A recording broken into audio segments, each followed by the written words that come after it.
Back with another Blitz game, trying to bring this short losing streak to an end. We've got a Dutch defense. I'm going to play 2 bishop g5, because I think it's an interesting second move. And after h6, I think we're going bishop back to h4. And g5, bishop g3, f4 doesn't actually win a piece because of e3, which threatens queen to h5 checkmate. So he'll do something else here, I assume.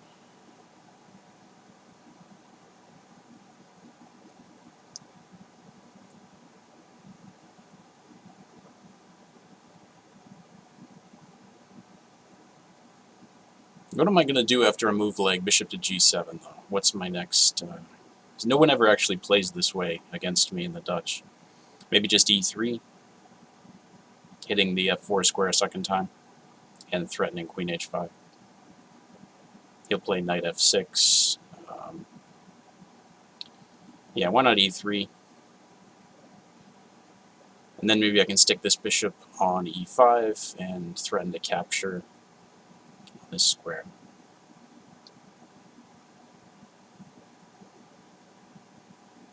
He goes h5. Okay. Alright, well, maybe bishop e2, so that after his h4 and bishop to e5, I'm threatening to capture the knight and go bishop h5 check.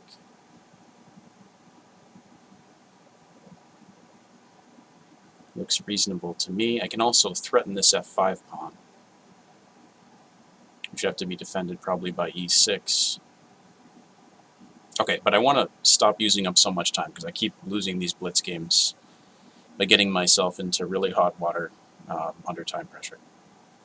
Okay, h4, bishop to e5. It's already looking like he's not gonna castle safely. It's looking like he's gonna have to move his king. So we're gonna take here and throw in this bishop h5 check. And I guess just claim that that's disadvantageous for black somehow. Okay, I could play queen here. I'm trying to get him to play e6, and then maybe e4 would be a move. But I think he'd just trade and take my bishop on h5. And I think he might now be threatening to go g4.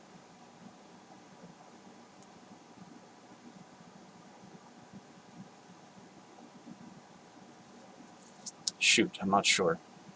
So let's just bring the bishop back to e2. And we will play this more slowly.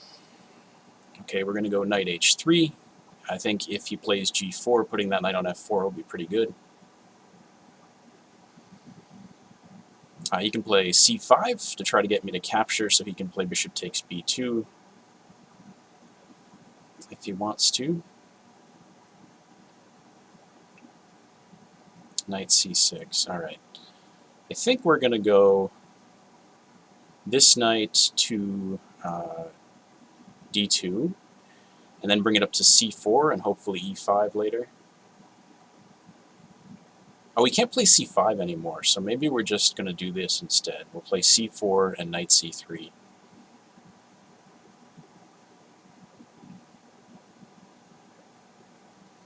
And this way my queen has access to some queenside squares later. He plays d5. Okay. I'm just going to play knight c3. Obviously, I'm not afraid of him taking on c4 when my bishop's going to be pretty good on this diagonal.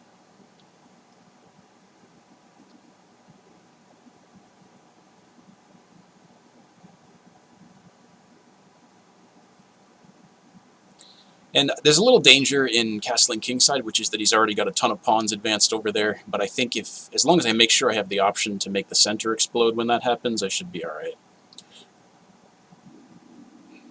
Okay, maybe queen b3 here, putting more pressure on d5 and some pressure on the b7 square. Okay, why not rook c1? So that should I take on d5 later and he takes back with the c-pawn, I'll have some pressure here. Alright, now that he's played that, I'm going to go ahead and castle on the king side. I don't really see much danger doing this.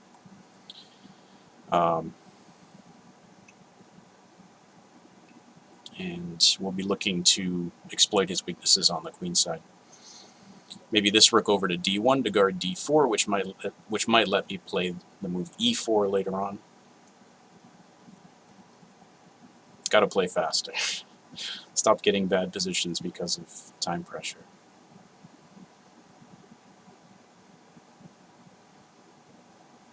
Queen goes to that square. Okay, why?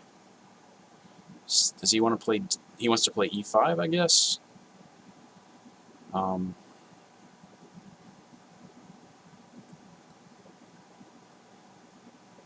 Thinking I can probably go knight a4. If he goes e5, I'm happy to trade everything in the center of the board.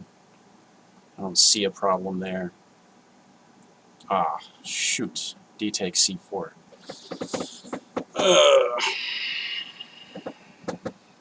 Oh well.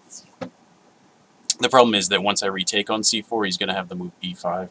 But hopefully the fact that his king is more exposed than mine will give me some compensation. He didn't do that, so now I am going to play knight to b6. Just get that knight on a nice square. And what's he doing? He's thinking of playing the move g4, I guess. Let's go ahead and take on d5. Try to get things opened up a little bit here. He's going to go e takes d5. And then I wanted to play bishop to d3, threatening to take... Actually, let's just take the bishop on c8, because the center's opening up. And then I wanted to put something on the same diagonal as this pawn.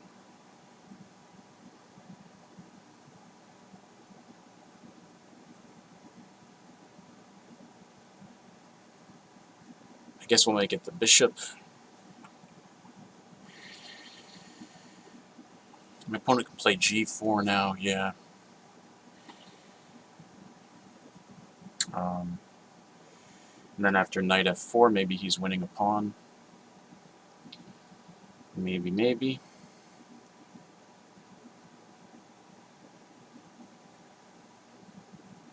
Shoot. This doesn't look so good. Crap. Alright, so bishop back to b1, trying to keep alive some threats. He can take on this square, though.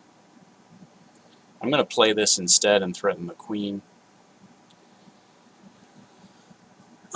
He has to keep control of f5, so I don't think he can play queen takes d4.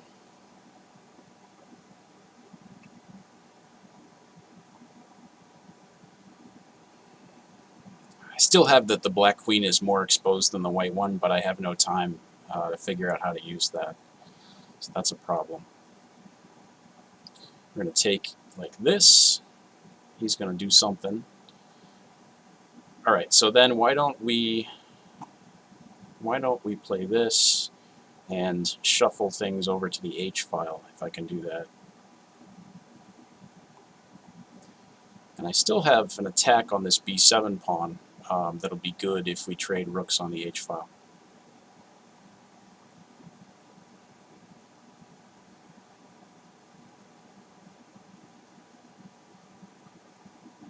Okay, I wanted to do this. Encourage him to play c5 and then enter his position somehow with my queen. Queen b6, I guess. Threatening queen c7 check.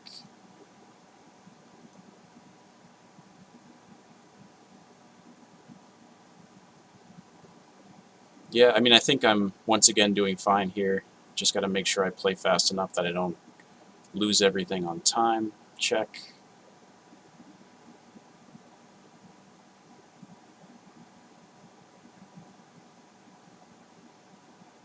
I have mate in 2 if he goes to g6, so he can't. Alright, he went there anyway. And we got checkmate. Losing streak ended. So hopefully we are on our way back above 2,000. Thank you very much.